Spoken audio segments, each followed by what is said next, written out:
They said the mirror revealed the truth.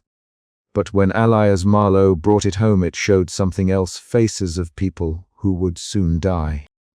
Each reflection became a warning and then a curse. As the line between reality and reflection fades, Elias discovers that some mirrors don't just show your image, they decide your fate. This is beneath the skin of the mirror, where every face in the glass is a countdown and the final reflection may be his own. Elias Marlowe had always been drawn to things past their time, the weathered, the forgotten, the curious antiques that whispered stories of lives long gone. On a rain-soaked afternoon, he found himself wandering down a narrow, cobblestone street he had never noticed before, as if guided by some unseen force. There, tucked between a shuttered bakery and a faded bookstore, stood a small, unassuming shop with a faded sign that read simply, "Antiquities." The shop's window was a cluttered mosaic of old clocks, tarnished silverware, and, most prominently, mirrors of every shape and size. Their glass caught the weak daylight, fracturing it into shards of dim reflections that played tricks on the eyes. Elias felt a familiar pull, the quiet pulse of discovery stirring beneath his ribs. He pushed open the door, the bell overhead tinkling softly, and stepped inside. The air was thick with the scent of aged wood and dust, an aroma both comforting and unsettling. Rows upon rows of mirrors lined the walls, their frames carved with intricate patterns, twisting vines, snarling cherubs, and delicate filigree that seemed to writhe beneath the touch. Elias's footsteps echoed softly as he moved deeper into the shop. The light was dim, filtering through grimy windows and bouncing off countless reflective surfaces, creating an almost kaleidoscopic effect. He caught sight of the shopkeeper, only after a moment, a woman standing behind a cluttered counter, her dark eyes watching him with a steady, unreadable gaze.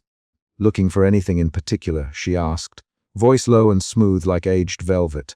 "Mirrors," Elias replied, "something unique." She nodded slowly as if she'd expected this answer. From beneath the counter, she produced a mirror unlike any other, a tall, ornate frame of burnished silver, curling into elaborate floral motifs that seemed to shimmer despite the dull light. The glass itself was flawless, reflecting Elias's figure with startling clarity. "This mirror," she said, her voice dropping to a whisper, "is said to reveal one's true self." Elias's fingers traced the delicate carvings, feeling a subtle warmth emanate from the frame. "How much for you?" she said. "A fair price. But be warned that which is reflected may not always be what you desire to see." He smiled faintly, brushing off the warning like a shadow at dusk. "I'll take it." The transaction was swift, and Elias left the shop clutching the mirror, its weight solid and strange in his hands. The streets outside were slick with rain, the sky a heavy gray canvas. Back in his cramped apartment, he set the mirror against the wall, adjusting the angle until the faint glow of the street lamp outside caught the glass. At first, the reflection was as expected, a pale, gaunt man with sharp features and deep-set eyes that betrayed restless nights and quiet obsessions. But then, the image shifted, and Elias blinked in disbelief. The face staring back was not his own. It was a stranger, a man with hollow, sunken eyes and a mouth drawn tight in a grimace that seemed to speak of unspeakable fear. The reflection was disturbingly real, like a window into another's nightmare. Elias reached out instinctively, fingertips brushing the cold glass. The stranger's eyes seemed to flicker, a subtle twitch of recognition, or was it a warning? The room grew colder, the silence pressing in like a living thing. Night deepened around him, the city's distant sounds muffled beneath the heavy cloak of darkness. Elias's mind raced, caught between fascination and a rising tide of dread. What was this mirror? What truth did it hold beneath its polished surface? He sat back, heart pounding, unable to tear his gaze away as the stranger's face flickered again, then faded into the blackness of the glass. Outside, the rain continued its steady patter against the window pane, as if the world itself held its breath. And somewhere, in the quiet depths of the night, the mirror waited. The night had settled over the city like a thick, suffocating shroud, the antique shop silent except for the soft ticking of an ancient clock mounted on the wall. Elias Marlowe sat hunched before the mirror he had acquired just days before, a piece so ornate it seemed almost alive, its gilded frame curling with strange, twisting motifs that whispered of forgotten sorcery. The air in the room was heavy, charged with a tension Elias could not explain, as if the mirror itself breathed beneath the surface. His eyes, dark and hollow from sleepless nights, were fixed on the glass. He expected to see his own reflection, the pale, gaunt face that had become a permanent fixture in the mirror's world. But tonight, the image shifted. The surface rippled like disturbed water, and the familiar visage dissolved into that of a man Elias knew. It was Thomas Larkin, a colleague from a few years past, a man whose smile had once been warm, but now seemed frozen in a grim mask of despair. Elias's heart quickened as he stared, his breath hitching. The reflection was not static. Thomas's eyes flickered with a strange intensity, as if pleading for some salvation Elias could not provide. The candlelight flickered beside him, casting grotesque shadows across the walls, and the mirror's surface shimmered once more. The room felt colder, as if the very essence of death had seeped in through the glass. Elias forced himself to look away, pressing his palms against the rough wood of the table. "This can't be," he muttered under his breath. "It's just a trick of the light." But the unease gnawing at his mind would not relent. The following morning, news arrived with a sharp sting. Thomas Larkin had been found dead under mysterious circumstances, the cause unexplained but sudden. The report was brief, clinical, but the impact on Elias was seismic. Sitting alone in his study, surrounded by relics and the faint smell of dust and old paper, Elias listened to the crackling radio broadcasting the news bulletin. Each word was a hammer blow to his nerves. The realization settled in like ice. The mirror did not reveal the true self. It revealed the next to die. Desperation clawed at him as he rifled through old photographs, news clippings, and his own hastily scribbled notes. He compared each face to the mirror's shifting surface, searching for a pattern, a way to break the cycle. The faces were always strangers, acquaintances, people he knew, people who vanished from the world with a suddenness that left no room for warning. But what could he do? How could he warn them? And would his warnings change anything, or merely hasten the inevitable?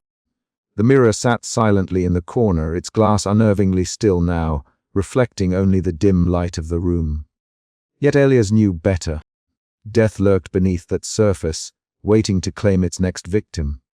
Night after night, he returned to the mirror, compelled by a force he could neither name nor resist. Each viewing deepened his dread, each reflection a step closer to a fate he could not escape. As he stared into the glass, the boundary between present and future, reflection and reality, began to fray. The mirror's secret was no longer a whisper, but a roar in his mind, a terrible truth he could neither accept nor deny. And somewhere in the shadows, the mirror waited, patient and unyielding, for the next face to appear beneath its skin. The night was heavy with a silence that pressed against the walls of Elias Marlowe's study, broken only by the soft tapping of rain against the window panes. He sat motionless, the ornate mirror leaning precariously against the far wall, its surface catching the dim glow of the solitary lamp. At first glance, it was a beautiful artifact, intricately carved wood, delicate etchings curling along the frame like twisting vines. But tonight the mirror was no mere decoration. It was a portal to a dread far deeper than any antique curiosity. Elias's eyes were fixed on the glass, where a face had appeared, one that was not his own. The pale visage of a man he recognized flickered there, as if trapped beneath the surface, frozen in a moment yet to come. There was something unsettling about the stillness, something unnatural in the way the reflection did not mimic his movements, but held a silent, ominous promise. He swallowed hard, the dry air in his throat thickening with fear. The face belonged to Jonathan Harker, an acquaintance had seen only a handful of times, a man whose life had seemed ordinary and unremarkable until now. Elias's mind raced, the weight of realization dawning like a cold shadow creeping up his spine. This was not a mirror showing the present self, but a grim oracle reflecting the next death. Unable to shake the mounting dread, Elias reached for the phone with trembling hands. The receiver felt heavy, foreign, as if the act of dialing might tether him irreversibly to the curse the mirror bore. He found Jonathan's number scrawled on a scrap of paper from a chance meeting months before, and hesitated only briefly before pressing the buttons. The phone rang once, twice. Elias's heart pounded so loud he feared it might betray him. When Jonathan finally answered, his voice was casual, unaware of the terror that gripped the other end. "Jonathan, it's Elias," he said, voice strained but urgent. "Listen, I need you to be careful. There's something terrible coming." A pause. Jonathan's tone shifted to cautious skepticism. "Elias, what are you talking about? You sound off. Maybe you should rest, please," Elias pressed, desperation lacing his words. "I saw something in the mirror, your reflection. It's not normal. I think you're in danger." Jonathan sighed, voice softening but still unsure. "Elias, I appreciate the concern, but I can't make sense of this. If something's wrong, I'll handle it. You should take care of yourself." The call ended before Elias could say more, the click of the receiver sounding like a final dismissal. He sat back, the cold dread settling deeper into his bones. He had tried to avert the inevitable, but the mirror's reflection was not to be ignored or altered so easily. Days passed in a haze of anxious waiting. Elias kept the mirror close, his nights spent watching the glass for any sign, any change. Then, the news came: the accident. Jonathan had died suddenly, the details grisly and inexplicable. The headlines on the brittle newspaper scraps confirmed the mirror's cruel prophecy with brutal clarity. Elias's hands trembled as he gathered the clippings, his mind a tumultuous storm of grief, guilt, and mounting paranoia. He began to record every detail, every face that appeared in the mirror, desperate to find some pattern, some loophole that might spare the next victim. His journal grew thick with notes and sketches, frantic scribbles that traced connections and timelines. Each entry was a step deeper into obsession, the line between reality and reflection blurring as the mirror's influence tightened its grip. One night, as the rain lashed against the windows and shadows stretched long and uneasy, Elias stood before the mirror once more.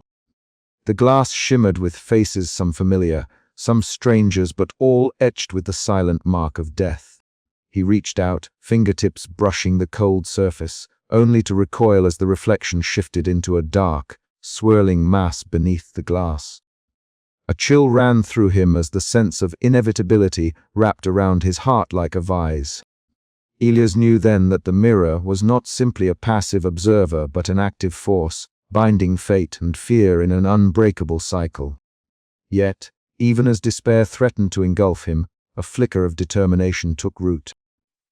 If the mirror showed the future, perhaps understanding it could offer a sliver of hope, some way to break the chain before the next life was lost. But the cost of such knowledge was high, and the price still unknown.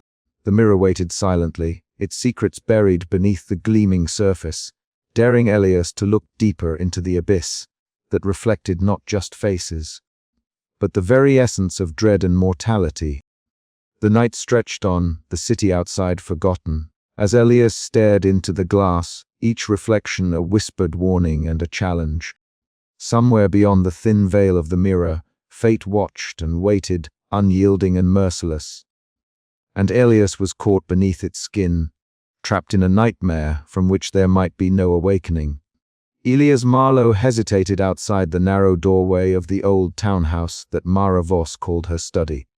The street was quiet, the muted hum of distant traffic barely reaching this forgotten corner.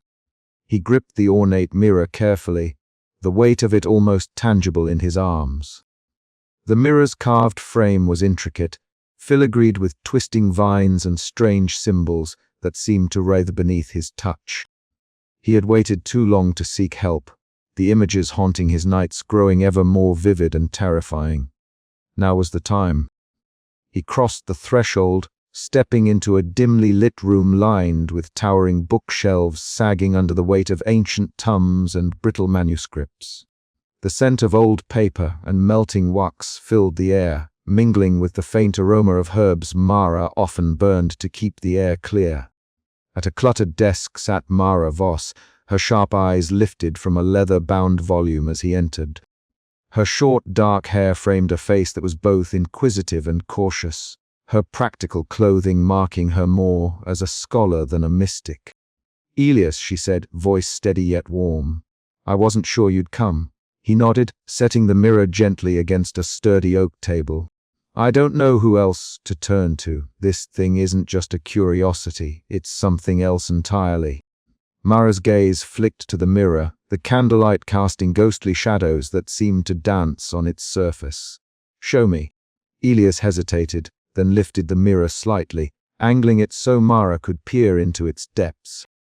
The reflection shimmered, not revealing her image, but the face of an unknown man, pale, eyes wide with terror.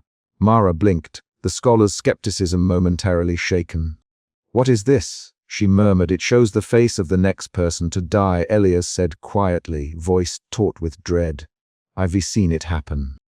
I saw a friend's reflection last night. He died this morning." Mara closed her eyes briefly, gathering her composure. "These mirrors, Elias," she began, "have a long and dark history. There are legends of cursed objects, death oracles that reveal not truths of the soul, but the inevitability of fate itself." For hours they pored over Mara's collection of texts, the flickering candlelight illuminating pages filled with archaic script and ominous illustrations. Elias's fingers traced the words as Mara translated passages describing mirrors bound by dark magic, objects that fed on fear and sealed destinies. The room seemed to close in around them, shadows deepening as the weight of the curse settled between them like a living thing. "There may be no way to undo what's been set in motion," Mara said, voice low but resolute. "But knowledge is power, Elias. If we understand the origin and mechanism of this curse, perhaps we can find a crack in its armor." Elias felt a flicker of hope, fragile as a candle flame in a storm. "I don't want to be a victim," he said. "I want to fight it." Mara nodded, her eyes reflecting the mirror's eerie glow. "Then we begin at the beginning." As Elias prepared to leave, clutching his notes and the mirror wrapped carefully in a cloth, Mara's gaze lingered on the object. A shadow flickered beneath its surface, a whisper of movement that made her heart tighten. She forced a smile. "Be careful, Elias. Some mirrors don't just reflect, they consume." Outside, the night air was cold and sharp, the city's distant sounds muffled by the weight of silence. Elias walked away, the mirror heavy in his hands, a symbol of dread and determination. Somewhere deep inside, a quiet voice wondered if this new alliance would be his salvation or the beginning of the end. The journey into darkness had only just begun, and the mirror waited patiently, its surface shimmering with the promise of secrets yet to be revealed. The study was awash in the heavy haze of twilight, the last slivers of daylight filtered through thick, dust-laden curtains, casting long, somber shadows across the cluttered room. Elias Marlowe sat rigidly in his high-backed chair, the ornate mirror resting on the desk before him like a silent sentinel. Its frame carved with grotesque, twisting vines and eerie faces frozen in mid-scream, seemed almost to breathe in the dim light, the lacquered wood glinting faintly. For hours, Elias had been captivated by the mirror's glass, his eyes searching the depths for any sign, any shift beyond mere reflection. The legend he had heard, the promise of a mirror revealing the true self, had twisted into something far darker. This was no ordinary glass. The faces it revealed were not his own but those of others, people whose lives were soon to be extinguished. And now something new stirred beneath the surface.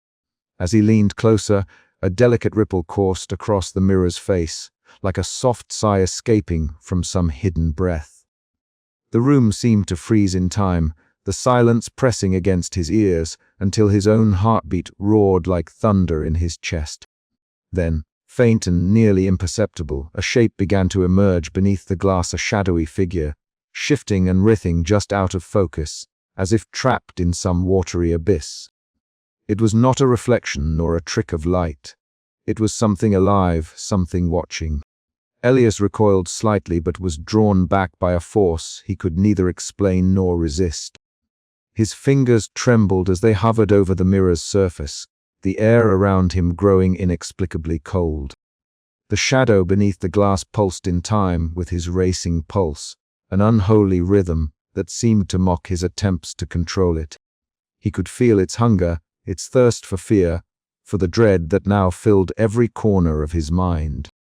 In the mirror's depths, faces flashed, some familiar, others unknown, each expression etched with terror and silent despair. One moment, an elderly woman with eyes wide in shock. The next, a child frozen mid-scream. Their images flickered and faded, replaced by the shadow's writhing form, a dark heart beating beneath the glass. The oppressive weight of inevitability pressed down on Elias's shoulders. He was no longer a mere observer. He was a prisoner of the mirror's will, dragged ever deeper into its nightmare. His breath came in short, ragged gasps as the line between reality and reflection blurred, the shadows creeping from the glass into the corners of the room, threatening to swallow him whole. Memories surfaced unbidden: his lost friend, the inexplicable death that had shattered his world, the relentless obsession that now consumed him. The mirror was a doorway, a threshold between worlds, and the shadow beneath was its sentinel, its curse made manifest. Elias knew now that the mirror did not merely reveal fate, it enforced it. Hours passed like minutes as Elias sat, trapped by the mirror's gaze. The shadow beneath the glass seemed to grow bolder, its shape becoming more distinct, yet no less terrifying, an amorphous silhouette with flickering eyes that burned like coals in the dark. It was a presence that fed on despair, drawing strength from the dread that twisted Elias's soul. Suddenly, the silence shattered. A low, guttural whisper seemed to emanate from the mirror itself, words incomprehensible, yet laden with menace curling through the air. Elias's skin prickled with cold sweat as he realized the mirror was speaking not in language, but in the raw essence of fear. He tried to look away, to break the spell, but his eyes were locked, his body rooted to the spot. The shadow reached out, tendrils of darkness stretching toward him, brushing against his reflection. In that moment, Elias glimpsed something terrifying, his own face, pale and drawn, eyes wide with horror, destined to become the next reflection within the cursed glass. With a gasp, he tore his gaze away, stumbling back from the desk. The room seemed to tilt, the shadows receding but never fully vanishing. Elias's breath was ragged, his mind racing with the knowledge that the mirror's curse was no longer a distant threat, it was a living nightmare closing in. Desperation clawed at him. He knew he had to understand this shadow, to uncover the truth beneath the glass before it was too late. But with every glance, every whispered secret from the mirror, the noose of fate tightened, dragging him closer to the abyss. And somewhere, deep beneath the surface of the glass, the shadow waited, patient and eternal. A dark promise that death's reflection was inevitable, and that beneath the skin of the mirror, nothing was ever truly safe. Elias did not yet know whether he would conquer the curse or be consumed by it. But one thing was certain: the mirror's shadow had claimed him, and the dread would only deepen from here. The mirror's glass shimmered faintly as the last light of day vanished, and the room was swallowed by darkness except for the faint, flickering outline of the shadow beneath the glass, watching, waiting, eternal. The knock at the door was sudden, a sharp rap that echoed through the silent apartment like a warning bell. Elias Marlowe, seated at his cluttered desk strewn with notes and sketches, looked up from the mirror's cold surface. For a moment, the reflection was calm, deceptively so, before the shadows beneath the glass twitched restlessly. Heart-pounding, he rose cautiously and approached the door, his footsteps muffled against the worn wooden floor. Peering through the peephole, Elias saw a figure thin and hunched, with wild grey hair that seemed to bristle against the dim light of the hallway. The man's hands trembled visibly as he raised a knuckled fist and knocked again, this time more insistently. Elias hesitated, a shiver running down his spine. There was something in this visitor's presence that unsettled him, a tangible aura of despair and fear. Slowly, Elias unlocked the door and opened it just enough to reveal the stranger's gaunt face. Deep-set eyes, sunken cheeks, and the hollow look of someone who had stared too long into darkness met his gaze. "Mr. Marlowe." The man rasped, the voice brittle yet urgent. "My name is Harold Finch. We need to talk about the mirror." Elias swallowed hard, a chill crawling over his skin. "How did you find me?" he asked, voice barely above a whisper. Harold stepped inside before an answer could be given, his movements unsteady but determined. The apartment felt suddenly smaller, the air thick with unspoken dread. Elias watched as Harold's eyes roved nervously around the room until they settled on the ornate mirror propped against the wall. A flicker of recognition passed over the older man's face, quickly replaced by a grimace. "I had one like it once," Harold began, settling into a creaking chair. "Not the same exactly, but cursed all the same. The reflections, they don't lie. They don't show you who you are, but who's next to die." Elias felt a cold hand clutch his heart. "I know," he said, voice hollow. "I've seen it myself." Harold nodded, rubbing his trembling hands together. "It's a burden, that knowledge. It twists your mind. I lost everything, my sanity, my family, my life. The mirror demands sacrifices, Mr. Marlowe. It feeds on fear, on desperation. It is relentless." The candlelight flickered, casting grotesque shadows against the walls lined with Elias's detailed notes and sketches. The silence between them was profound, broken only by the distant patter of rain against the windowpane. Harold reached into his worn coat and pulled out a battered journal, its pages yellowed and edges frayed. "I kept this," he said, voice cracking. "A record of what I saw, what I tried to stop, but the mirror always wins." Elias took the journal with trembling fingers, flipping through the frantic scrawls and twisted drawings of faces distorted by fear and death. Each page bore witness to a soul claimed by the cursed glass, each entry a lament for a fate sealed. "There's no escape," Harold whispered, eyes darkening. "You can't change what's reflected. You can't outrun it." The weight of Harold's words pressed down on Elias like a stone sinking in a black sea. Yet beneath the despair, a spark of defiance flickered. "There must be a way," Elias murmured. "There has to be." Harold shook his head slowly. "I wanted to believe that too. But the mirror doesn't care. It only demands the truth beneath the skin, the inevitability beneath the reflection." A sudden crash from the street below shattered the fragile calm. Both men flinched, their eyes locking in shared dread. Elias felt the mirror's cold pull tighten around him, an invisible noose drawing him deeper into its fatal embrace. As Harold prepared to leave, he placed a trembling hand on Elias's shoulder. "Be careful," he warned. "Once the mirror chooses you, there's no turning back." The door closed softly behind him, leaving Elias alone with the mirror's silent gaze. The reflection shimmered, the faintest hint of a shadow moving just beneath the glass. Elias sank back into his chair, the journal heavy in his lap. The stories within were warnings etched in madness and despair, a testament to the mirror's curse. And now, with Harold's words echoing in his mind, Elias understood the terrifying truth. Knowledge of one's fate might be the cruelest curse of all. Yet still, he could not look away.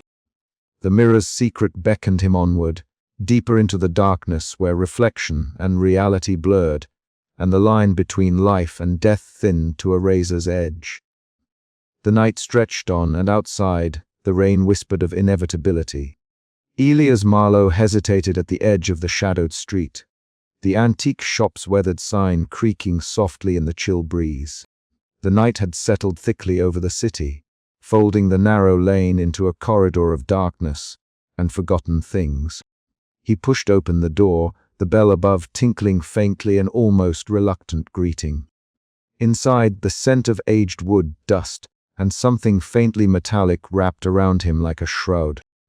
The walls, lined with an endless array of mirrors, reflected fractured shards of dim light, their surfaces catching the flicker of his lantern as though alive. Behind the counter stood Lydia Crane, her presence as enigmatic as the shop itself. She was a woman carved from shadows, with eyes like dark wells that seemed to draw in rather than reflect light. Draped in flowing black garments that absorbed the scant illumination, she watched Elias approach with a quiet intensity that unsettled him more than any ghostly reflection. "Back so soon," Lydia said, her voice a low murmur that seemed to ripple through the still air. "I wondered when you might return." Elias swallowed hard, gripping the mirror wrapped in cloth beneath his arm. "I need to understand," he began, voice tight with urgency. "This mirror, you said it reveals the true self, but it doesn't. I see faces of those who soon die." Lydia's eyes darkened, and she stepped out from behind the counter, the floorboards creaking softly beneath her measured steps. She placed the mirror on the counter with reverence, fingers tracing the ornate carvings etched deep into the frame. "True self," she echoed, a dangerous phrase. "This mirror was never meant to show what lies skin deep. It peers beneath to the marrow of fate itself." Elias frowned, his pulse quickening. "Fate? You mean it shows who will die next? It reveals what is," Lydia replied, voice barely above a whisper. "But beware, Elias. Some truths are shadows best left unchased. The mirror feeds on fear, on the dread of the inevitable. It does not lie, it only reflects destiny's cruel design." He leaned closer, the glass surface catching the lantern's flicker, fractured images dancing beneath. "Can it be stopped? Broken?" Lydia's gaze hardened, a flicker of something ancient and unyielding flashing in her eyes. To break the mirror is to break the bond it holds with fate. But such acts come at a cost often heavier than death itself. Elias's breath caught, the weight of her words settling like cold stones in his chest. "What cost?" A faint, almost sad smile touched her lips. "Some mirrors do not just reflect, they consume. And those who seek to defy the reflection often find themselves swallowed by it." He stepped back, the room seeming to close in, the countless mirrored faces pressing in around him. "Why sell it to me?" "Because every curse needs a bearer," Lydia said softly. "And every bearer believes they can outwit the dark."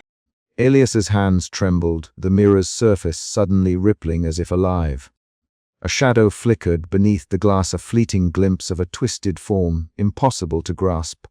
He tore his gaze away, heart hammering. The bell above the door chimed as he turned to leave. Lydia's voice followed him, soft and ominous. "Remember, Elias, some reflections are doorways. And once opened, they are not easily closed." Outside, the night swallowed him whole. The shop's windows gleamed faintly behind him, mirrors catching the moonlight in eerie patterns. Elias's mind churned, the weight of unanswered questions pressing down with suffocating urgency. What had he truly purchased? And how deep did the darkness behind the glass run? The mirror's secret lay buried beneath layers of shadow and silence, and Lydia's cryptic warnings gnawed at the edges of his sanity. The line between reflection and reality blurred, and Elias felt the noose of dread tightening inexorably around his soul. He knew, beyond doubt, that his journey had only just begun, and the mirror's grip would not loosen until it claimed its due. Outside, the city whispered its forgotten tales, but within the antique shop the mirrors waited silent, watchful, eternal. The cramped study was suffused with the scent of old paper and a faint trace of candle smoke, casting a soft, flickering glow over the piles of ancient tomes and brittle manuscripts that cluttered the wooden desk. Elias Marlowe sat hunched, fingers trembling slightly as he traced the faded lettering of a particularly delicate book. Across from him, Mara Voss leaned forward, her sharp eyes scanning the text with a practiced intensity that belied her initial skepticism. "These aren't just random artifacts," Mara murmured, her voice low, almost reverent. "There's a lineage, a chain of mirrors crafted centuries ago, each bound by dark magic. They weren't merely designed to reflect, but to reveal and enforce fate." Elias nodded, his pale face illuminated intermittently by the dancing candlelight. "So this mirror isn't unique. It's part of a cursed history, each piece linked by the same malevolent force." The implications were chilling. Each mirror, a vessel of death, had claimed lives, its reflections an oracle of doom. The manuscripts spoke of collectors who'd succumbed to despair, their fates sealed by the very objects they coveted. The line between myth and reality blurred in the oppressive silence of the room. "Look here," Mara pointed to a scribbled note in the margin. "The curse feeds on fear, binding those who gaze upon the glass to an inescapable fate." Elias swallowed hard, the weight of dread settling deeper into his bones. He thought of the faces he had seen reflected, each a harbinger of death. The neighbor from the next street, the woman from the cafe, the stranger whose haunted eyes had stared back from the silvered surface. Each reflection a countdown. Later that evening, Elias stood alone in his dimly lit apartment, the ornate mirror looming like a silent sentinel. The glass shimmered, distorting with a subtle ripple, then steadied to reveal a pale face, an unfamiliar man with hollow eyes and a tight jaw. Elias's breath caught. The man was his neighbor, a quiet figure he barely knew. The room was deathly silent except for the faint hum of the city beyond the curtained windows. Fear twisted inside Elias, a cold knot tightening with every second. He reached out tentatively, fingertips grazing the mirror's edge, as if to confirm the reality of the vision. But the reflection held steady, a grim prophecy etched beneath the skin of the glass. The following days bore the heavy weight of inevitability. Elias and Mara pored over more texts, piecing together the curse's dark puzzle. Each new reflection brought fresh terror, the pattern of death tightening inexorably around him. Mara's calm pragmatism was a fragile anchor as Elias's paranoia deepened, the line between hope and despair fraying dangerously. Then came the phone call. The voice on the other end was quiet, formal. "Mr. Marlowe, I'm afraid your neighbor passed away last night. Sudden heart failure, they say." The words struck Elias like a blow, shattering the fragile hope he had clung to. The mirror's prophecy was no longer a distant threat, it was a relentless, consuming reality. The dread that had been simmering beneath his skin now boiled to the surface, a dark tide pulling him closer to the abyss. Mara reached out, her hand steady on his arm. "We have to keep going," she urged softly. "If there's a way to end this, we'll find it." But as Elias stared back into the mirror, the faces multiplied, each a ghostly echo of death's inevitable approach. The cursed lineage of mirrors was a chain that bound them all, and the noose of dread tightened with every passing moment. The patterns of death were clear now, and the question that haunted Elias was no longer if, but when the mirror would claim him as its next victim. The candle flickered once more, shadows dancing like specters on the walls, whispering secrets beneath the skin of the mirror. And somewhere, just beyond the glass, the curse waited patiently, unyielding and eternal. The knock came unexpectedly, sharp and insistent against the weathered wood of Elias' apartment door. For a moment, he hesitated, his gaze flickering from the ornate mirror that dominated the corner of the room to the sound echoing down the empty hallway. The mirror's surface, usually still and unyielding, seemed to ripple faintly, a subtle distortion that sent a shiver through his spine. Elias rose slowly, each step weighted by the exhaustion that had become his constant companion. He opened the door to find a figure wrapped in a coat too thin for the biting cold, a woman whose eyes held a mixture of worry and wariness that immediately unsettled him. "Elias," she said softly, her voice tentative but resolute, "it's been too long." He recognized her instantly, his sister, though years and silence had softened the lines of their shared history. Her gaze searched his face, noting the pallor, the shadows beneath his eyes, the way his hands trembled slightly as they gripped the doorframe. "What are you doing here?" Elias managed, his voice hoarse and guarded. She stepped inside without waiting for an invitation, the familiar scent of lavender and earth filling the cramped space. Her eyes drifted immediately to the mirror, a flicker of apprehension crossing her face. "I've been worried," she confessed, voice barely above a whisper. "You've been so distant, so consumed. Alia swallowed hard, the words he wanted to say caught in a tangle of fear and stubborn pride. It's nothing. Just work. Research. Research. Her brow furrowed. Elias, this isn't like you. You re-obsessed with that mirror, ever since you brought it home. He looked away, unable to meet her gaze. The mirror seemed to pulse behind him, a silent sentinel reflecting not his face, but the faces of those destined to die. I need to understand it, he said quietly. I have to. She took a step closer, her hands reaching out but hesitating before resting lightly on his arm. This isn't understanding, Elias, it's destruction. It's killing you slowly. Please, let it go. A bitter laugh escaped him. Let it go. How can I? When it shows me who will die next. When it's the only window I have to prevent more deaths. Her eyes glistened with unshed tears. But at what cost? Your health, your sanity, our family, everything you used to be. For a moment, silence fell between them, thick and suffocating. The room seemed to shrink, the shadows cast by the flickering lamp dancing like specters on the walls. You don't understand, Elias whispered, voice breaking. I lost someone close. I couldn't save them. This mirror. It's the only way I can make sure it never happens again. She nodded slowly, the pain in her eyes mirroring his own. I know you're scared, but you can't fight fate alone. You need help. He shook his head, a desperate edge creeping into his tone. I'm already too far gone. The hours passed in strained conversation, the fragile threads of their relationship fraying with each word. She shared stories of the outside world, of friends and family who missed him, of life continuing unabated beyond the walls of his obsession. Yet Elias remained distant, the mirror's silent command weighing heavier with every moment. When she finally stood to leave, her parting words lingered in the air like a fragile hope. Come back to us, Elias. Before it's too late. Alone once more, Elias sank to the floor beside the mirror, his fingers trembling as they traced the intricate carvings of its frame.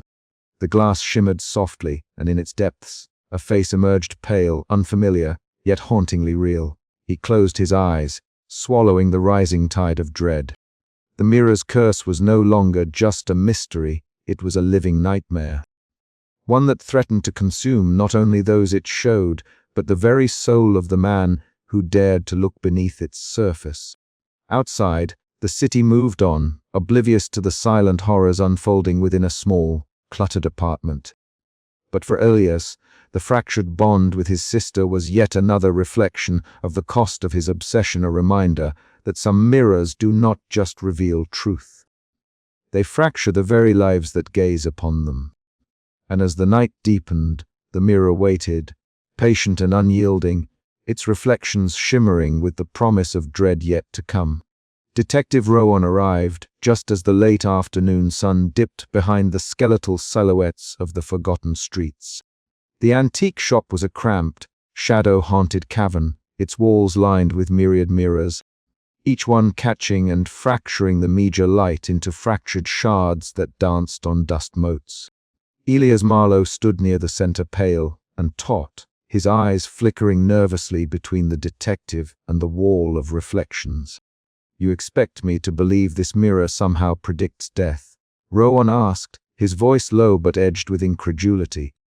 His trench coat was threadbare, hanging from a frame worn thin by years of witnessing human frailty and cruelty. Yet beneath his professional skepticism, there was a spark of curiosity, a hunger to untangle the impossible. Elias swallowed hard, fingers twitching as he gestured toward the ornate mirror that had become the epicenter of his unraveling. It's not just superstition. The faces I see, those who look back from the glass they die, detective, without fail. Rowan's eyes narrowed, scanning the mirror's surface, the carved woodwork seeming to pulse faintly in the fading light. And you've documented this. Every reflection, Elias whispered, pulling a battered notebook from his coat pocket. The pages were thick with scrawled names, dates, and grim outcomes. I tried to stop it, warn them. But it's like fate is woven into the glass. The detective crouched, tracing a finger along one of the entries. You've been chasing a ghost, Marlowe. Or worse, inviting it in. Their conversation was interrupted by the intermittent chime of the shop's ancient clock, its sound hollow in the heavy silence that had settled. Rowan stood abruptly, eyes still fixed on the mirror. "I'm going to look into these deaths. If there's a pattern, I'll find it." Elias nodded, but a shadow of dread darkened his expression. This was no longer a solitary battle. The mirror's curse was breaking into the world outside his isolation. Days passed, each one thick with rain and restless shadows. Rowan visited the scenes of the latest deaths, places where the mirror's grim prophecy had come to pass. He noted details that defied simple explanation: a fleeting shadow caught on surveillance footage, inexplicable reflections in broken glass, the chilling absence of struggle. One evening, Rowan and Elias met again in the cramped apartment Elias called home. The air was thick with the scent of old paper and cold sweat. Rain lashed against the windowpane, a relentless percussion that mirrored their mounting tension. "The deaths aren't random," Rowan said, voice grim. They reconnected. "And something about this mirror ties them all together." Elias's hands trembled as he laid out the notebook, the faces and names blurring beneath his shaking fingers. "I've been trying to find a way out, some loophole. But the mirror's grip tightens with every death." Rowan's gaze hardened. "We need to understand it, or it will keep claiming victims, including you."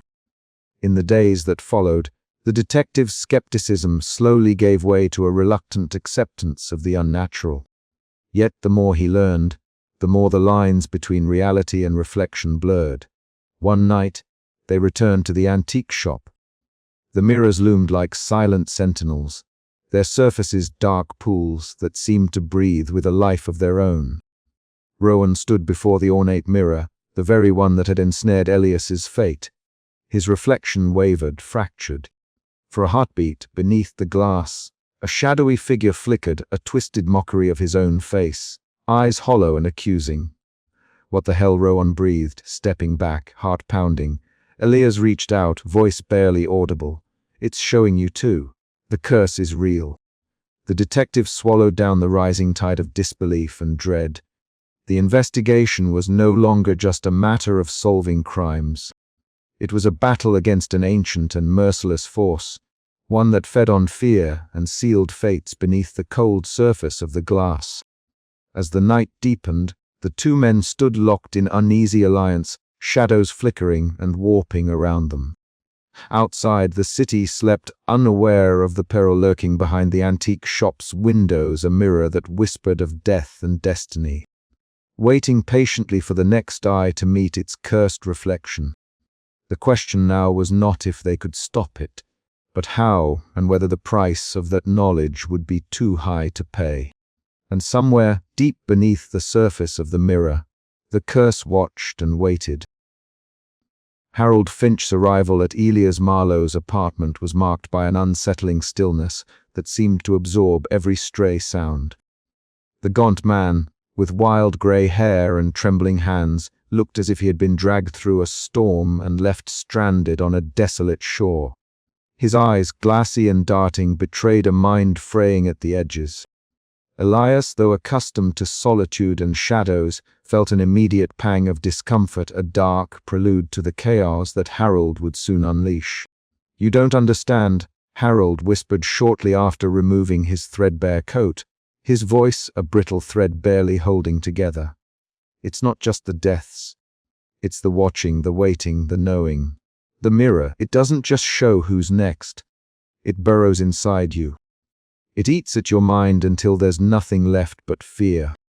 Elias studied him closely, noting the twitch of Harold's lip and the way his fingers trembled as he clutched an old leather-bound notebook. "Tell me everything," Elias urged softly, a mixture of curiosity and dread tightening his chest. Harold's hands fumbled to open the notebook, revealing pages filled with frantic scrawlings, names, dates, and grotesque sketches of faces contorted with terror. "I tried to escape it," he said, voice cracking. "I thought I could outwit the curse, but it's a parasite. It feeds on your fear, your obsession. The more you look, the deeper it sinks its claws." As the hours passed, Harold's words grew more disjointed, his warnings more desperate.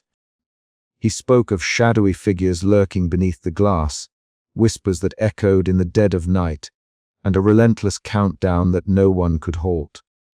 Elias listened, torn between skepticism and the gnawing realization that he was sliding down the same treacherous path.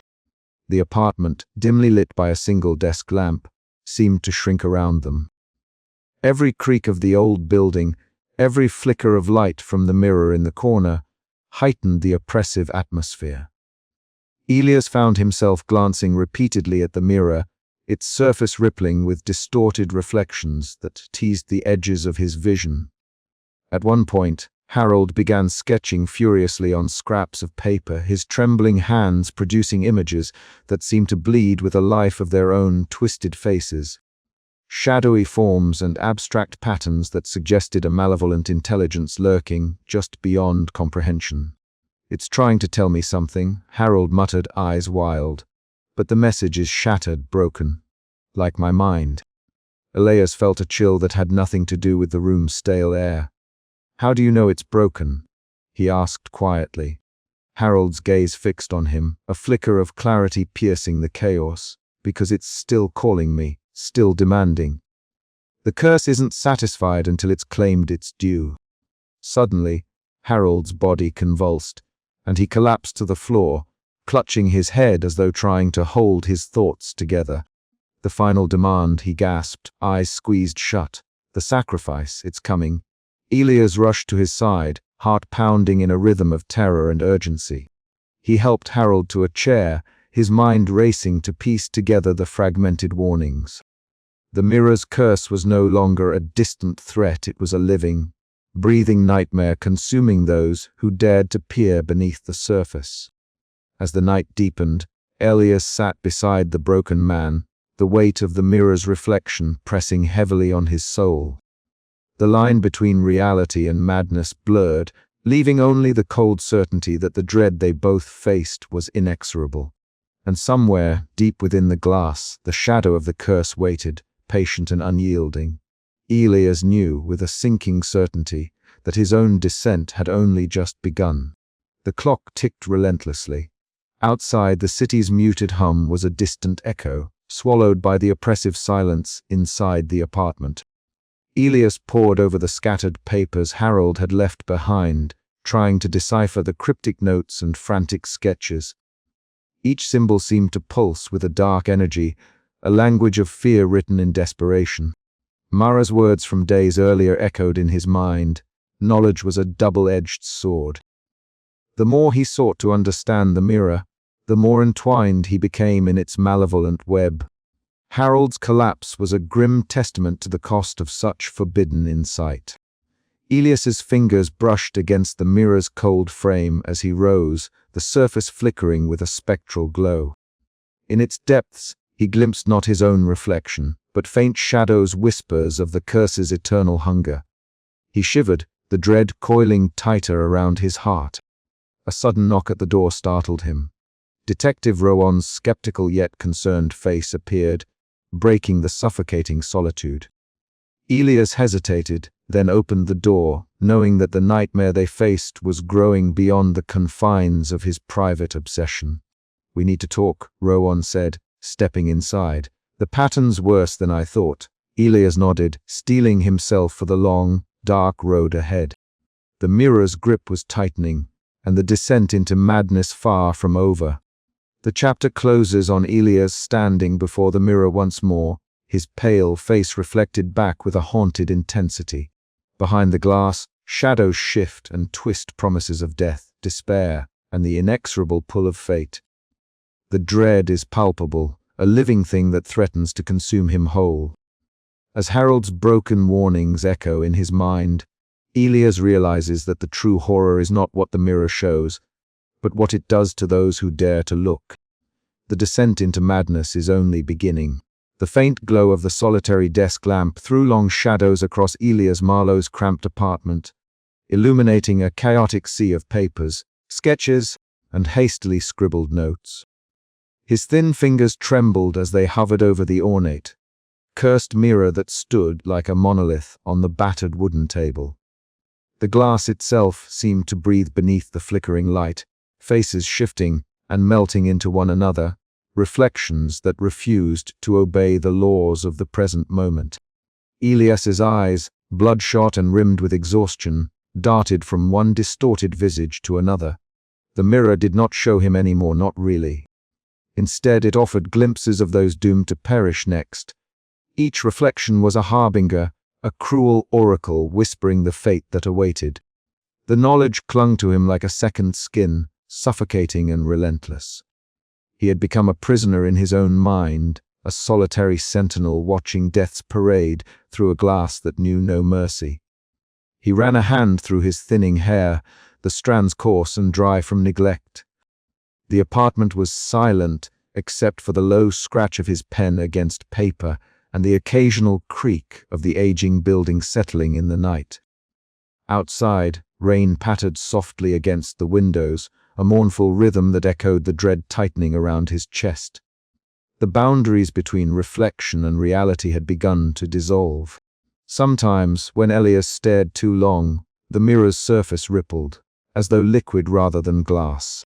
Shadows flickered beneath the ornate frame, distorting into shapes that defied logic, glimpses of a shadowy figure lurking just beyond the veil, the dark force animating the mirror's curse. The air grew heavier with each passing hour, as if the mirror exhaled a cold breath that seeped into his bones. He remembered Harold Finch's warnings, the frail man's haunted eyes, the tremble in his voice as he recounted his descent into madness. Elias feared he was following the same path, the creeping madness that the mirror whispered into his soul. Yet he could not stop. Every reflection was a puzzle piece, every death a clue. He had to understand. He had to find a way to break the cycle before more lives were claimed. A soft knock at the door jolted him from his spiraling thoughts. His heart hammered violently in his chest as he hesitated, the paranoia whispering that even the smallest intrusion might herald disaster. After a long pause, the knock came again, more insistent. "Elias, it's me, Mara. I need to see you," came the voice from the other side, steady, concerned, a tether to the world outside his descent. Swallowing the lump in his throat, Elias moved to open the door. Mara Voss stepped inside, her sharp eyes quickly taking in the disarray. The faint scent of rain clung to her coat, mingling with the stale air of the room. "You look worse," she said softly, stepping further in. "You've been holed up here for days." Elias's lips twitched in a weak smile.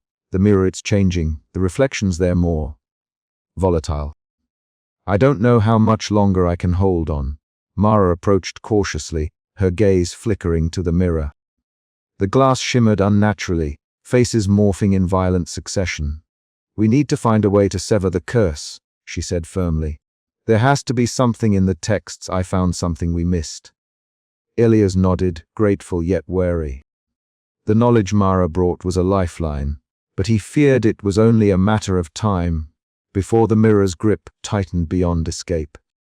That night, as Mara pored over ancient manuscripts, Elias sat glued to the mirror, his hands shaking as he catalogued every shift and flicker. The faces appeared faster now, their eyes pleading, accusing, resigned. He felt the weight of inevitability crushing him, the mirror's curse waving tighter around his soul. The whisper came again, barely audible but unmistakable. Elias leaned closer, breath fogging the glass. A shadow twisted beneath the surface, a dark figure just out of focus, beckoning him deeper into the nightmare. His obsession had become a prison. The mirror was no longer merely a window, it was a trap, a predator feeding on his fear and isolation. And Elias knew with a chilling certainty that the next reflection might be his own, but still, he would fight. Even as the mirror's grip tightened, he clung to the fragile hope that knowledge could be a weapon, not just a curse. Outside, the rain intensified, drumming a relentless dirge that matched the pounding of his heart, a herald of the darkness yet to come. The night stretched on, thick with dread and determination. As Elias Marlowe stood watch beneath the skin of the mirror, caught between reflection and reality, life and death. The cramped study was heavy with the scent of old paper and lingering dust. the air thick with the weight of centuries as Mara Voss flipped through fragile pages, yellowed with age. The flickering candlelight threw erratic shadows across the walls, illuminating cryptic symbols and intricate drawings of mirrors, each sketched with meticulous care by hands long vanished from the earth. Mara's sharp eyes narrowed as she traced the arcane inscriptions, her fingers trembling slightly from a mixture of cold and anticipation. "Look at this, Elias," Mara murmured, her voice low and reverent. "This manuscript dates back to the late 16th century. It speaks of mirrors crafted to reveal the true nature of the soul artifacts of great power and dangerous truth." Elias leaned closer, his pale, gaunt face shadowed by the uneven candlelight. His deep-set eyes, rimmed with the exhaustion of sleepless nights, scanned the faded script. "And this mirror," he whispered, "it was one of those." Mara nodded slowly, her fingers gently brushing a detailed illustration of a mirror framed in twisted vines and eyes. "Yes, but there's more. Somewhere along the way, these mirrors were corrupted. Twisted by dark magic, their purpose perverted. Instead of revealing truth, they became oracles of death, instruments that foresee the inevitable end, binding fate and fear into a single reflection." A chill wind rattled the window panes, as if the very room responded to the dark revelation. Elias swallowed hard, the hairs on the back of his neck prickling. "So the mirror isn't just cursed," he said, voice barely audible. "It's feeding on fear and locking people into this cycle of death." "Exactly," Mara replied, eyes wide with the gravity of the knowledge. "The curse isn't just a superstition. It's a living force, sustained by dread and the inevitability it enforces. Those who gaze into it see not themselves, but the next soul destined to perish. And once the reflection appears, the fate is sealed." Elias's hands clenched into fists. "But why? Wasn't it supposed to show the true self?" Mara's gaze darkened.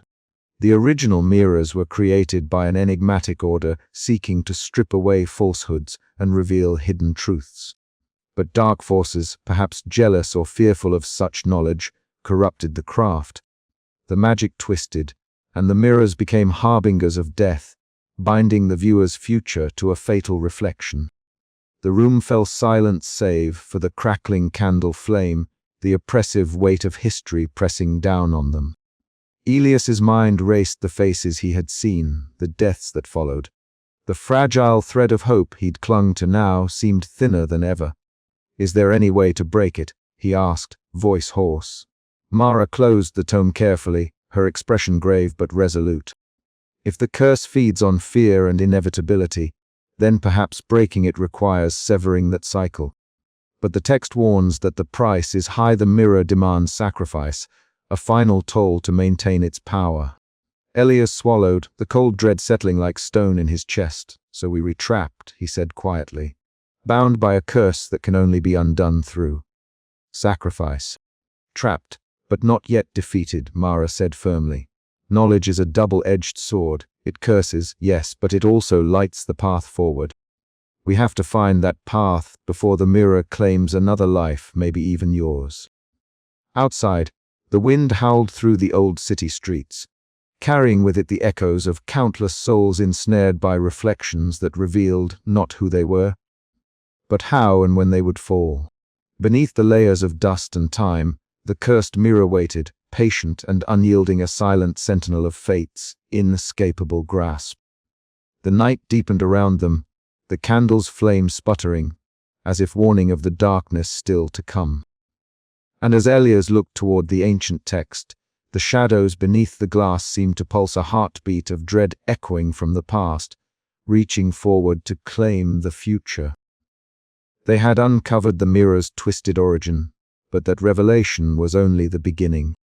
The true horror lay in what came next, confronting the relentless force that had ensnared so many, and finding a way to shatter the reflection before it shattered them all. And so, beneath the watchful eyes of history and shadow, Elias and Mara prepared to face the cursed truth, darker and more terrible than either had imagined. The mirror's grip was tightening, and the echo of death was growing louder still, promising that the next reflection would not be the last. The dim light of Elias' cluttered study flickered and danced against the ornate frame of the mirror, casting long shadows that seemed to pulse with a life of their own. He sat rigid, fists clenched on the table before him, eyes locked on the glass. For days, the mirror had haunted his thoughts, its cruel revelations gnawing at the edges of his sanity. Tonight was different. The reflection that rippled before him was no stranger's face. It was hers. His sister's face, pale and marked with an expression of raw terror, filled the glass. Her eyes, wide and shimmering with unshed tears, bore into his soul as though pleading for salvation. Elias' breath caught in his throat. The room seemed to contract around him, pressing in with suffocating weight. His heart hammered, a deafening drum in the silence. "No," he whispered, voice cracking. Not her. The world outside his window was still, the faint hum of the city at night a distant murmur. Yet inside a storm raged, an unbearable dread that twisted his insides. He reached out tentatively, fingertips brushing the cool surface of the mirror, but the glass remained unyielding, unchanging. The reflection persisted, unblinking, as if daring him to defy the truth it bore. Desperation propelled Elias to action. He grabbed his phone, hands trembling as he dialed the number he'd memorized years ago. The line rang, each chime a hammer blow to his hope. When her voice finally came through, warm and unsuspecting, a fragile thread of relief sparked within him. "Sarah," he said, voice low and urgent. "Listen to me carefully. You need to be careful. There's something wrong, something dangerous. Elias." "What's going on?" "You're scaring me," she replied, concern threading through her words. He swallowed hard, trying to steady his voice. "I saw you in the mirror, the one I bought. It shows who will die next. And it's you, Sarah. You have to be careful. Please trust me." Silence stretched between them, thick and heavy. Then softly, "I'll be careful, I promise. Just don't worry so much." The call ended, but the knot in Elias' stomach tightened. He knew better than to trust hope. The mirror's curse was relentless, a merciless force beyond reason or will. He needed help. Mara Voss's door was answered with hurried knocks, her sharp eyes quickly reading the urgency etched into Elias' face. After a brief explanation, they pored over books and ancient texts, searching for any fragment of knowledge that might offer a way out. Hours slipped away in fevered research, the weight of the curse pressing heavier with each revelation. The mirror was no mere object. It was a conduit, a prison for dread and inevitability. Rain began to fall as Elias and Mara stepped into the night, the city transformed into a slick maze of shadows and reflections. Every sound was amplified, the splash of tires on wet pavement, the distant wail of sirens, the hurried footsteps of the desperate. They raced against time, hearts pounding in a rhythm of fear and hope. Elias' mind spun with possibilities and grim certainties. Could he change fate? Could he save her? Their search led them to a narrow alley, a place where light and shadow wove a tapestry of menace. There, in the chill of night, the echo of footsteps alerted them to danger. Elias' sister appeared, breathless and wide-eyed, a flicker of terror crossing her face. From the darkness emerged a figure, sinister and silent. Elias' protective instinct surged as he stepped forward, voice fierce and commanding, breaking the spell of dread that had gripped the moment. The figure hesitated, then vanished into the night, leaving behind a silence so profound it seemed to swallow the world. Relief washed over Elias, mingling with the residual terror. The curse had not claimed her yet, but the mirror's grip was tightening. Each reflection brought them closer to an abyss from which there might be no return. As dawn approached, Elias knew the battle was far from over. The mirror had shown him the next victim, but whether fate could be altered remained a question suspended in the cold light of day. And beneath the skin of the mirror, the shadows whispered on, waiting. The night had not ended, it had only deepened. The heavy silence of the antique shop was broken only by the faint, uneven rhythm of Elias's breathing as he stood before the mirror. The ornate frame, carved with twisting vines and faces frozen in silent screams, seemed to pulse in the dim light. His fingers trembled as he reached toward the glass, the surface unnervingly still. But then, as if the mirror had been holding its breath, the reflection shifted. The face that stared back at him was not his own, at least, not the Elias he knew. The eyes were his, but hollow, shadowed by an overwhelming wariness and fear that chilled him to the bone. The visage was pale, almost translucent, the skin stretched tight over gaunt cheeks. It was his face, yet marked unmistakably as the next to die. A cold sweat broke across Elias's forehead, his heart hammered against his ribs as the mirror's surface rippled like dark water disturbed by a stone. The room around him seemed to fade, the edges blurring until all that remained was the terrible certainty in that reflected gaze. "No," he whispered, a desperate plea lost to the oppressive air. The shadows deepened, pooling beneath the glass as an unnatural chill filled the room. From the depths of the mirror, a shape began to coalesce, a formless darkness, shifting and writhing as if alive. It was the curse itself, the malevolent force that had haunted Elias's every waking moment, now manifesting in a shadowy figure whose presence pressed down on him with suffocating weight. The figure's voice slithered into his mind, a whisper both ancient and cruel, promising the inevitability of death and the futility of resistance. Elias staggered back, but the pull of the mirror was irresistible.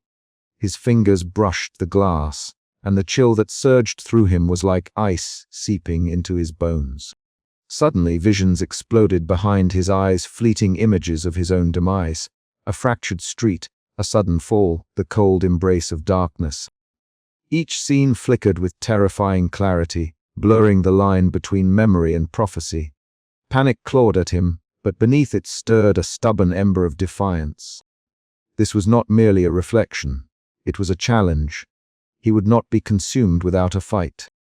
Summoning every ounce of will, Elias fixed his gaze on his own haunted reflection, willing the fear to subside. The shadow beneath the glass writhed in fury, the surface cracking with sharp, spiderweb fractures that splintered the images within. The battle was both internal and otherworldly, his mind wrestling with terror and doubt, his soul grappling with the dark force seeking to claim him. The mirror's curse lashed out with whispers of despair, but Elias held firm, voice trembling yet resolute as he spoke into the void. "I am not yours to take." Shards of glass shimmered in the dim light, each fragment reflecting a fractured self-fear, hope, anger, and sorrow entwined in a chaotic dance. The mirror trembled, the curse faltering against Elias's determined spirit. Yet even as the darkness recoiled, a lingering unease settled deep within him. The boundary between reflection and reality was thinner now than ever, and the cost of defiance remained unknown. As the final shard settled, Elias collapsed to his knees, breath ragged and heart racing. The mirror lay fractured but unbroken, its curse still alive in the shards that caught the faintest glimmers of light. Outside, the antique shop waited in silence, shadows lengthening with the coming dusk. Elias's confrontation had changed everything, but whether it was enough to escape the fate reflected beneath the skin of the mirror was a question that hung heavy in the air, unanswered and ominous. The room's stillness was shattered by a distant creak, a reminder that the mirror's eyes were always watching, always waiting. And somewhere deep in the fractured glass, the dark force stirred anew, patient and hungry for what was yet to come. The cramped room was thick with an oppressive stillness, broken only by the faint crackle of candle flames dancing along the worn wooden shelves cluttered with relics and dusty tomes. Elias stood rigid before the mirror, its ornate frame carved with symbols that Mara had painstakingly traced from an ancient manuscript hours earlier. A pale glow emanated faintly from the sigils, as if the mirror itself was awakening to their presence. Mara's sharp eyes flicked between the text in her hands and the mirror's unsettling surface, where shadows seemed to writhe beneath the glass. "Are you ready?" Mara's voice was steady but laced with a tremor that betrayed her own fear. Elias swallowed hard, the weight of what lay ahead pressing on his chest.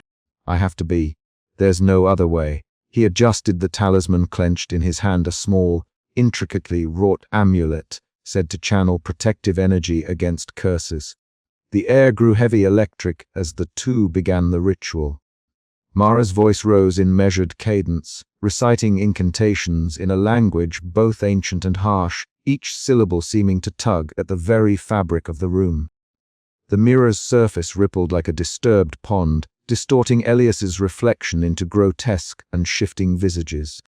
Faces of strangers morphed into the visage of those who had died, their eyes hollow, their mouths frozen in silent screams.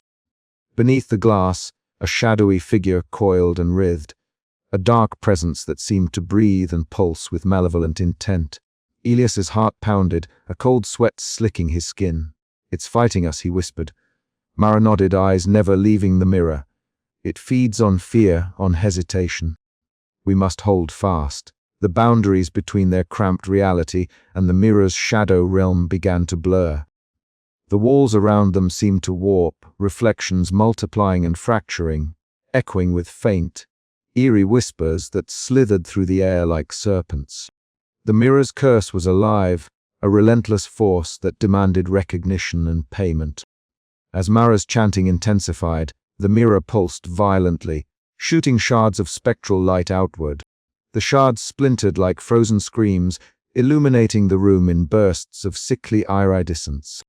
Elias gritted his teeth, tightening his grip on the talisman, feeling the energy surge through him. Suddenly, the mirror's surface cracked, a jagged fracture spidering across the glass.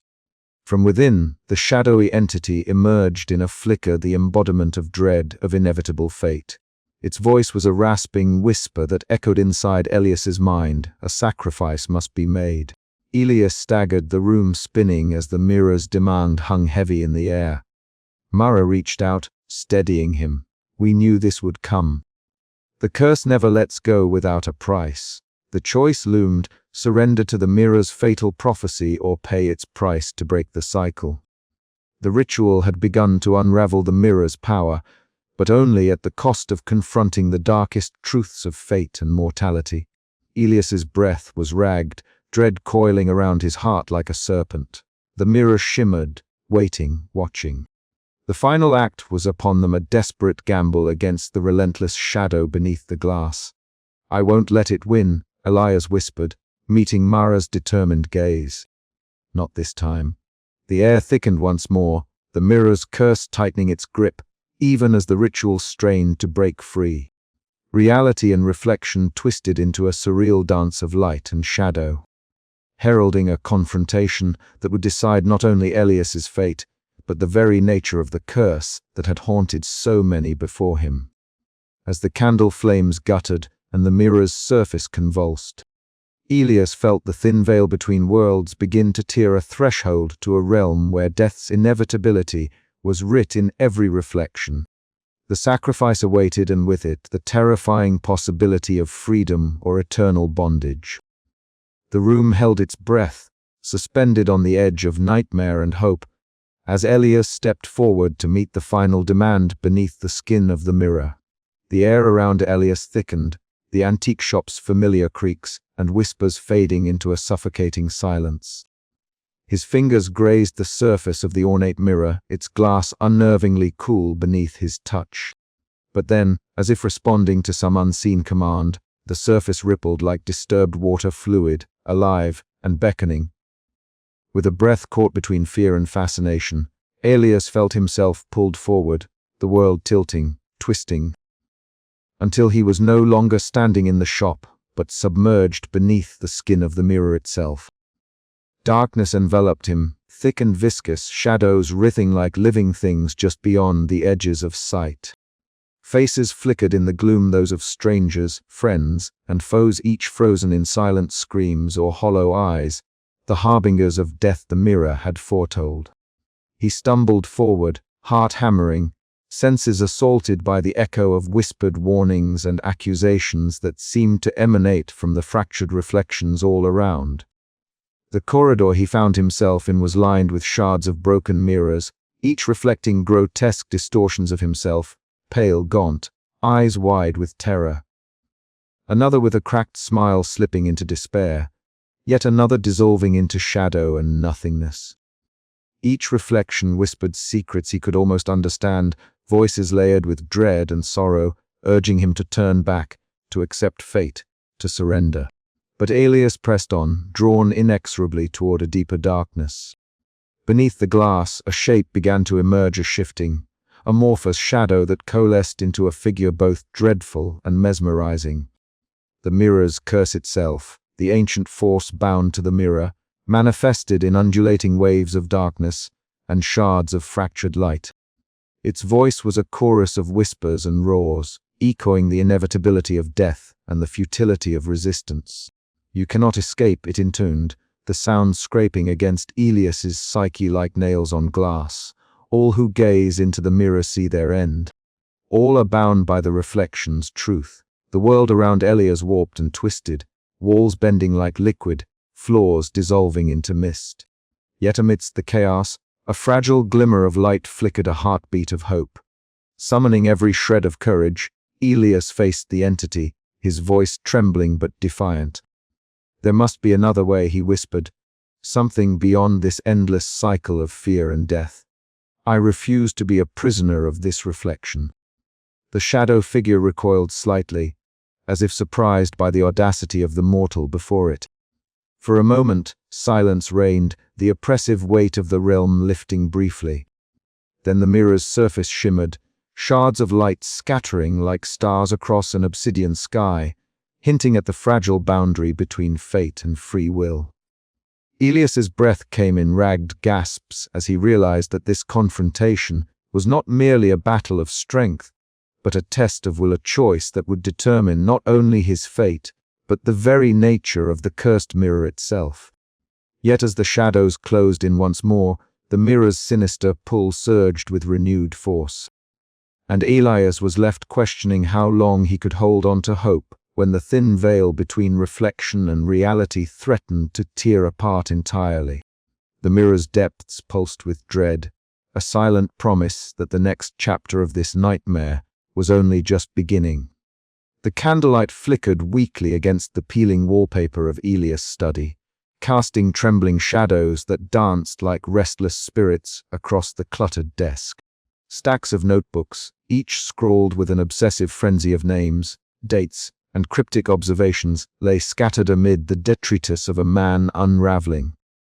Elias sat hunched over, fingers trembling as they traced the jagged lines of his latest entry, a record of the mirror's latest reflection and the death it had foretold. His eyes, rimmed red and glassy from countless sleepless nights, darted back and forth between the faded pages and the ornate mirror standing ominously across the room.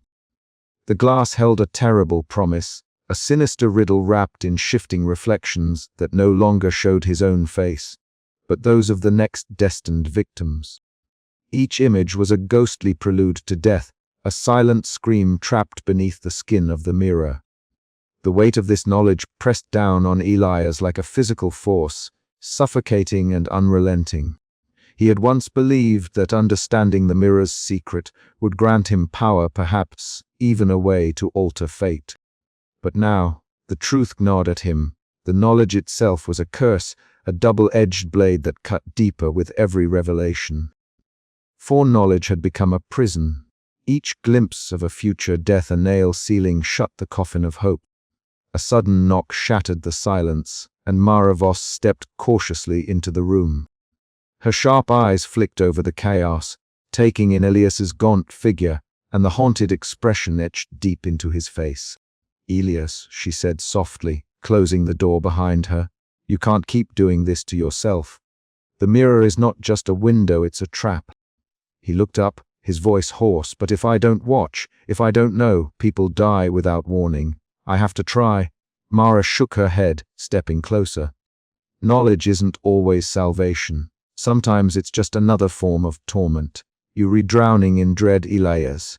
You need to find a way to breathe." Thunder rolled in the distance, a low rumble that grew into a violent storm. Rain began to lash against the window panes, the sound like a drumbeat of impending doom. Elias's gaze drifted back to the mirror, its surface rippling unnaturally, shadows gathering beneath the glass as if alive. The cursed entity that lurked within was not just a passive observer. It fed on fear, on the very essence of human terror. "Do you think there's a way out?" Elias whispered, more to himself than to Mara. "Or am I just prolonging the inevitable?" Mara's eyes met his, steady and unwavering. "That's the question, isn't it? But giving up means letting the curse win. You have to decide whether to fight or surrender." Elias closed his eyes, a sharp intake of breath escaping as he battled the whirlwind of emotions inside him. The dread was a living thing, crawling beneath his skin, whispering of despair and futility. Yet beneath it all flickered a fragile ember of defiance, a stubborn refusal to be consumed entirely. The mirror's surface shimmered, a distorted visage emerging briefly before melting away into darkness. Elias felt the thin veil between reflection and reality blur once more, the line growing ever more tenuous. The price of knowledge was steep, and the cost might be his very soul. As the storm raged on, Elias opened his eyes, the fight within rekindled. He would face the curse again, knowing full well the dangers that awaited. But in this moment of harrowing clarity, he understood that the true battle was not just against the mirror's dark power, but against the corrosive fear that threatened to consume him from within. The night stretched ahead, heavy with uncertainty and shadows. Outside, the rain whispered secrets against the glass, and the mirror waited, patient and unyielding. Elias's journey was far from over, and the price of knowledge still hung in the balance, a haunting question that would follow him into the depths of his own reflection. And somewhere beneath the skin of the mirror, the curse pulsed, hungry for the next flicker of dread. The candle sputtered, its flame wavering as Elias rose unsteadily from his chair. The room seemed to close in around him, the walls pressing tighter with every breath. Mara watched silently, her expression a mixture of concern and determination. "We can't let this break you," she said firmly. "There has to be a way to reclaim your mind from the mirror's grasp." Elias shook his head, voice barely audible. "I'm not sure it's possible. Every truth I uncover just pulls me deeper into a darkness I can't escape." Mara stepped forward and placed a hand on his shoulder, grounding him in the moment. "Then we find another way, not by fighting the shadows alone, but by understanding them, together." He looked into her eyes, searching for hope, and found a fragile lifeline. "Together," he echoed, the word a whisper barely breaking the storm's howl outside. The mirror gleamed in the corner, its depths unfathomable. The battle for Elias's soul was far from over, but for the first time in many nights, the dread was tempered by a glimmer of resolve. The price of knowledge was high, but surrender was not yet the answer. In the silence that followed, the mirror waited patiently, its surface calm, belying the terrible secrets beneath. And in the fragile flicker of candlelight, Elias prepared to face the darkness once more. The air in the cramped antique shop grew colder, heavier, as Elias Marlowe stood motionless before the ornate mirror that had become the axis of his very existence. The glass, once a simple reflective surface, now writhed with shadow and whispers, faces swirling like a living mosaic of death, each visage a harbinger of inevitable fate. Elias's breath came shallow and rapid, a storm of dread twisting deep within his chest. He reached out, fingers trembling, but the cold glass seemed to ripple beneath his touch, as if recoiling from him. Behind him, Mara Voss clutched an ancient tome, the vellum pages brittle but filled with cryptic incantations she had painstakingly uncovered. Her eyes, sharp and unwavering despite the shadows flickering in the candlelight, met Elias's in a silent plea. "This is the moment," she whispered, voice barely audible over the low hum that now filled the room. "The mirror demands its price. You must decide sacrifice or surrender." Elias swallowed hard, the weight of the curse pressing down on him like a physical force. Every reflection he had seen, friends, strangers, foes, each face had died as foretold, their fates sealed in the mirror's merciless gaze. And now, the mirror's reflection shifted, coalescing into a horrifying certainty, his own face, cracked and hollow-eyed, staring back with a despair that mirrored his own. A low, guttural whisper slithered from the mirror's depths, the manifested entity making its presence known. The shadows beneath the glass writhed into a figure formless, yet menacing, its presence a suffocating reminder of the inescapable truth beneath appearances. Elias's heart pounded like a drumbeat of doom as the room seemed to bend, reality twisting at the mirror's command. "You cannot escape what you have seen, Elias," the voice echoed in his mind, cold and relentless. "Life and death are but reflections beneath the skin of the mirror. Choose or be consumed." Mara began the ritual, her voice steady despite the fear that danced in her eyes. The candles flickered wildly, shadows crawling like living things along the walls, responding to her ancient words. Elias felt the air thicken, the very fabric of the room pulsing with dark energy that threatened to unravel his sanity. Memories surged unbidden, his friend lost to an unexplained death. The faces of those he had helplessly watched meet their end. His own isolation and obsession with the cursed mirror.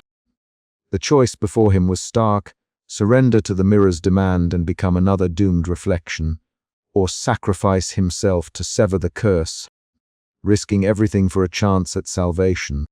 His fingers clenched into fists, nails digging into pale flesh as the mirror's surface shimmered violently.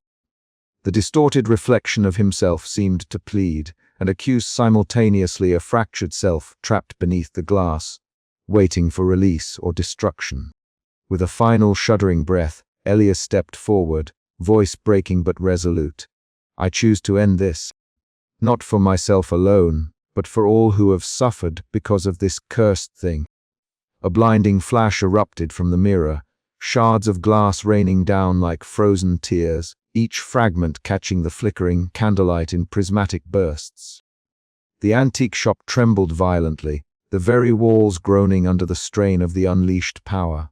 Then, as suddenly as it began, the tumult ceased. An eerie silence settled, thick and pregnant with uncertain fate. Elias collapsed to his knees, chest heaving as the cold stillness pressed in. Mara knelt beside him, her hand warm on his shoulder, eyes searching his face for any sign of hope or despair. The mirror stood silent, its glass once again smooth and unyielding, reflecting only the dim light of the room. Outside, shadows lengthened as night deepened, and the fragile line between reflection and reality shimmered faintly, waiting, watching, the curse not entirely broken, the story not yet finished. Elias's choice had been made, but the price was yet to be revealed. As Mara whispered words of comfort, the shattered fragments of the past lingered in the air, and a single question haunted the silent shop. Had he truly escaped the mirror's grasp, or merely delayed the inevitable? The night stretched on, and beneath the skin of the mirror, dread waited patiently for its next reflection. The heavy silence within the antique shop was almost tangible, pressing against Mara Voss and Detective Rowan as they stood amidst the shelves crowded with mirrors of every shape and size. The air was thick with the musty scent of aged wood and the faint metallic tang that seemed to seep from the glass itself, a remnant of the dark history etched into every reflection. For a long moment neither spoke.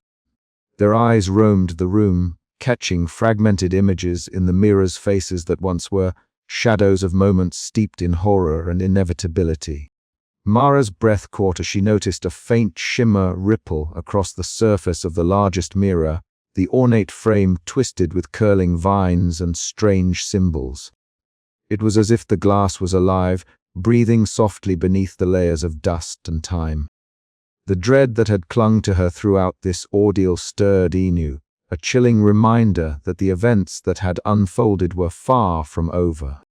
"Has gone," Mara finally whispered, her voice barely audible, laden with exhaustion and disbelief. "Elias, I think the curse is broken. Or at least, he's not trapped in that nightmare anymore." Detective Rowan shifted his weight, eyes narrowing as he considered her words. "Or maybe he's just no longer with us," he said cautiously, the skepticism that had defined his approach warring with the impossible truths he had witnessed. "The mirror's curse, it's a cycle. It feeds on fear and fate. If Elias escaped, how? And if he didn't, what does that mean for the rest of us? Mara swallowed hard, folding a leather-bound journal closed. The pages were filled with Elias's meticulous notes, frantic sketches of faces, dates, and cryptic observations. His obsession, his terror, his relentless pursuit of understanding were all laid bare in those worn pages. Her fingers trembled as she traced the worn leather, the weight of his burden settling heavily upon her. A sudden movement caught their attention. In the shadowed doorway, Lydia Crane appeared, her presence as unsettling as ever. Cloaked in dim light, her eyes gleamed with an unnerving knowing, a cryptic smile playing at the corners of her lips. She said nothing, merely regarded them with a quiet intensity that spoke volumes. Without a word, Lydia turned and vanished deeper into the labyrinth of mirrors, leaving behind a lingering sense of unease. The shop was far from silent now. Whispers seemed to echo faintly from the glass, flickers of distorted reflections dancing just beyond clear sight. Rowan's voice broke the spell. "She's like a guardian of this place, or maybe something more." Mara nodded slowly. "The mirrors aren't just objects. They're vessels, traps for fate itself. And the shop, it's a prison and a gateway." Elias was caught in between. Outside, the city moved on as if untouched by the horrors contained within the shop's walls. The grey sky loomed heavy, the distant murmur of traffic a dull hum beneath the oppressive quiet of the antique store. Yet inside, the mirrors shimmered faintly, each surface alive with the promise of secrets yet to be revealed, of futures yet to be claimed. Mara closed her eyes, forcing herself to breathe deeply.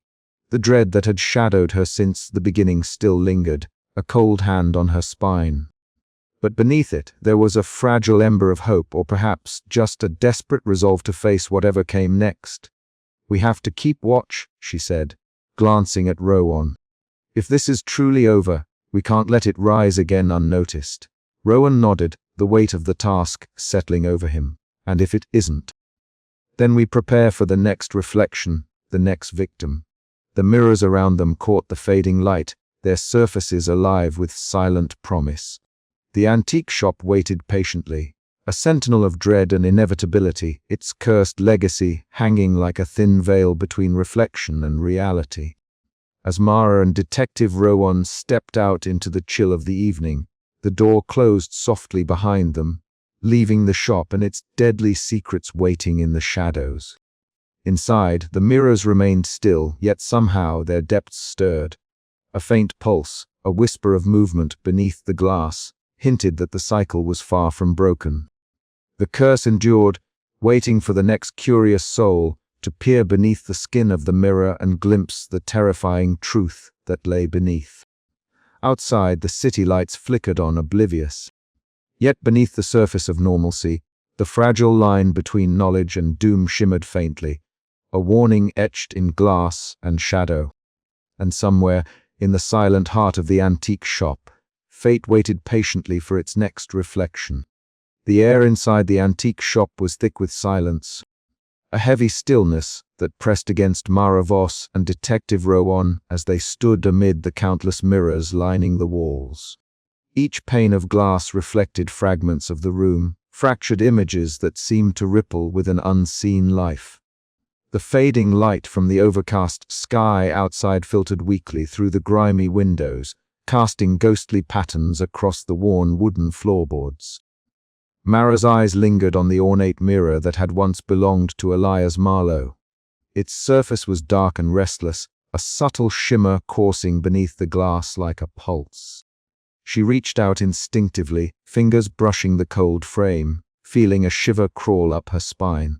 "It's still here," she whispered, voice barely carrying in the oppressive quiet. Detective Rowan nodded, his usually stoic face etched with an uncharacteristic wariness.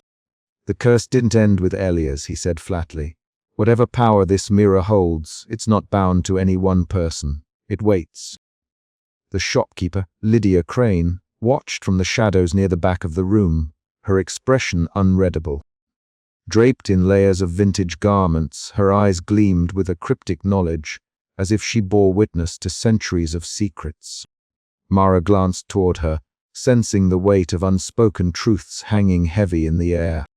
He tried, Mara murmured, recalling Elias' desperate battle against the mirror's malevolent will. He fought to break the cycle, to escape the fate the mirror imposed. But in the end, Detective Rowan sighed, running a hand through his hair. The mirror demands a price. Whether he paid it or was consumed by it, the outcome is the same. The reflections remain. Their footsteps echoed softly as they moved toward the cursed mirror, the air growing colder with each step. Mara pulled a faded cloth from her satchel, holding it over the glass with trembling hands. The mirror's surface rippled beneath the fabric, as if resisting the shroud, a faint murmur like a distant sigh threading through the room. "Covering it won't stop it," Rowan said quietly. "But maybe it'll buy us time, the cruelest illusion of all." Mara's gaze drifted to the windows, where the street beyond lay deserted, cloaked in a misty grey embrace. Then, from the shadows, a lone figure emerged, drawn inexorably toward the shop's door. Something about the way the figure hesitated before stepping inside chilled Mara to her core. The shop's interior seemed to pulse with anticipation, the mirrors reflecting not the present, but the inevitable. The thin veil between reflection and reality shimmered with a dreadful promise. The cycle was far from over. Mara swallowed hard, the weight of foreknowledge settling like a stone in her chest. "We can't stop this," she whispered, "but perhaps we can prepare for what's to come." Detective Rowan's eyes met hers, a flicker of resolve igniting within the shadow of despair. Then we watch, we remember, and we wait for the next reflection to show itself. Outside, the antique shop stood silent, a beacon of dark curiosity on a forgotten street. Its mirrors gleamed faintly, each a silent sentinel guarding the thin line where life and death converged. And beneath the skin of the mirror, the curse whispered on waiting, watching, reflecting the dread and inevitability of all who dared to look deeper. The door creaked open, and the delicate dance of reflections resumed, inviting the next soul to peer beneath the surface and confront the chilling truth that lies beneath the skin of the mirror.